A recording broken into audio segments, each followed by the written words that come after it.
국제사회 속에서 외교는 매우 중요합니다. 누구와 동맹을 맺고 어느 나라와 함께 하느냐에 따라 국가의 운명을 좌우하기도 합니다. 비교적 최근 있었던 전쟁, 계속해서 벌어지고 있는 전쟁이 바로 러시아와 우크라이나 전쟁입니다. 그 전쟁 가운데 처음에는 웬만한 유럽 국가들이 대부분 우크라이나의 편에 섰습니다. 러시아는 그에 대한 보복으로 유럽 국가에 천연가스를 팔지 않기 시작했습니다. 천연가스를 않자 유럽의 물가와 가스비가 크게 올라 서민 경제가 어려워졌다는 뉴스 보도를 본 적이 있습니다. 누구의 편에 서 있는가에 따라 국가 경제에 큰 영향을 미치게 됩니다. 더 나아가 누구의 편에 서 있는가에 따라 국가 존재 자체가 위협을 받을 수도 있습니다. 그런 의미에서 오늘 본문은 하나님의 편에 선 다윗의 집안은 점점 강하여 갔다라고 기록합니다. 반면에 아브넬이 권세를 잡은 사울의 집은 점점 약하여 갔다라고 말합니다. 1절 말씀, 오늘 우리가 읽은 말씀에 사울의 집과 다윗의 집 사이에 전쟁이 오래매 다윗은 점점 강하여 가고 사울의 집은 점점 약하여 가니라. 이 같은 오늘의 본문의 말씀이 우리에게 주는 교훈은 무엇일까요? 먼저는 하나님은 변함없이 우리의 편이 되신다는 것입니다. 점점 약해져가는 사울의 집에 내분이 생겼습니다. 그런데 그 내분은 현재 사울의 집에서 가장 큰 권력을 잡고 있었던 아브넬에게서부터 시작이 되고 있습니다. 아브넬은 사울의 아들 이스보셋 앞에서 이렇게 이야기합니다. 우리 9절 말씀입니다. 여호와께서 다윗에게 맹세하신 대로 내가 이루게 하지 아니하면 하나님이 아브넬에게 벌 위에 벌을 내리심이 마땅하니라. 지금 다윗의 적이자 사울의 집에 가장 영향력이 있었던 아브넬이 하나님께서 다윗에게 맹세, 즉 약속하신 대로 왕위를 넘겨주시고 이스라엘의 온 땅을 차지하게 하실 것이라고 말하고 있습니다.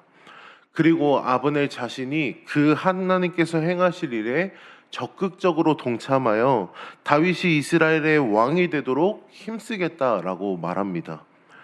이 말을 통하여 아브넬은 권력의 욕심 때문에 이스보셋을 왕위에 세운 것이지 결코 사울의 집안을 잇기 위해 그를 세운 것이 아님을 알 수가 있습니다. 사람은 이와 같이 자기의 욕심에 따라 이쪽 편에도 갔다가 저쪽 편에도 갔다 하는 것이 연약한 인간의 모습입니다.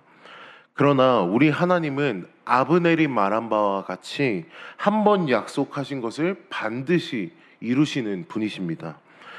사무엘을 통하여 목동 다윗을 부르시고 그에게 기름을 부어 왕으로 세우신 하나님은 이 본문의 말씀을 통하여 변함없이 그 약속을 이루어 가시며 다윗의 편에 서신 하나님이십니다. 하나님은 변함이 없으신 분이며 그 약속을 끝까지 이루어 가시는 분이십니다. 아담과 하와에게 구원을 약속해 주신 대로 독생자 예수 그리스도를 이 땅에 보내셔서 죄인인 우리를 구원해 주셨습니다. 우리를 향하여 미쁘시고 신실하신 그 하나님을 신뢰하며 변함없이 우리의 편이 되시는 그 하나님의 편에서는 우리 모두가 되기를 주님의 이름으로 축복합니다. 둘째는 인간적인 계산은 불화를 가져온다는 것입니다. 하나님께서는 다윗에게 신실하게 행하시며 약속을 지키셨는데 안타깝게도 다윗은 그 아브넬처럼 철저하게 정치적인 계산을 하고 있습니다.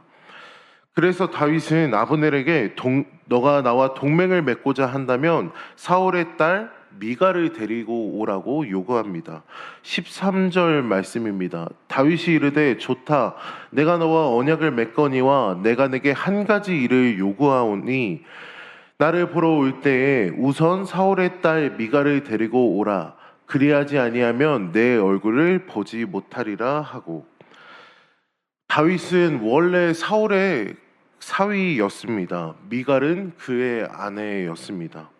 사울이 다윗을 죽이려고 할 때 미갈이 도와서 탈출한 적도 있었습니다. 이러한 복잡한 상황에서 다윗이 미갈을 데리고 오라라고 했던 것은 미갈을 사랑해서라기보다는 미갈이 사울의 딸이기 때문입니다. 사울의 딸인 미갈이 다시 자신의 아내가 된다면 왕으로서의 정통성을 회복할 수 있을 그 정치적인 계산을 하였기 때문에 다윗이 아브넬에게 요구했던 것입니다. 그러나 이 같은 다윗의 계산은 당장에는 효과가 있는 것처럼 보였으나 하나님의 언약궤를 다윗이 성으로 돌아오게 할 때에 다윗이 옷이 벗겨질 정도로 춤을 추었고 그 장면을 본 미갈은 다윗을 업신여기는 결과를 가져오게 되었습니다. 다시 말해 가정의 불화에 그 씨앗을 품게 만들었던 것입니다. 하나님을 온전히 의지하기보다 정치적인 계산이 앞섰던 이 다윗에게 찾아온 작은 불행이었습니다. 우리 사랑하는 제일교회 성도님들, 인간은 결코 완전한 의지의 대상이 되지 못합니다. 심지어 나 자신조차 제대로 믿지 못하는 존재입니다. 여러분 스스로가 더 잘 아시지 않습니까? 내가 얼마나 연약하고 믿지 못할 존재인지를 말입니다. 인간은 완전한 의지의 대상이 되지 못합니다. 그러나 하나님은 어떠십니까? 하나님은 오늘도 항상 변함없으시며 자기를 의지하는 자를 구원해 주시고 보호해 주시며 지키시는 분이십니다. 오늘 우리가 의지하고 붙들 분, 바라볼 분은 우리 하나님 한 분밖에 없습니다.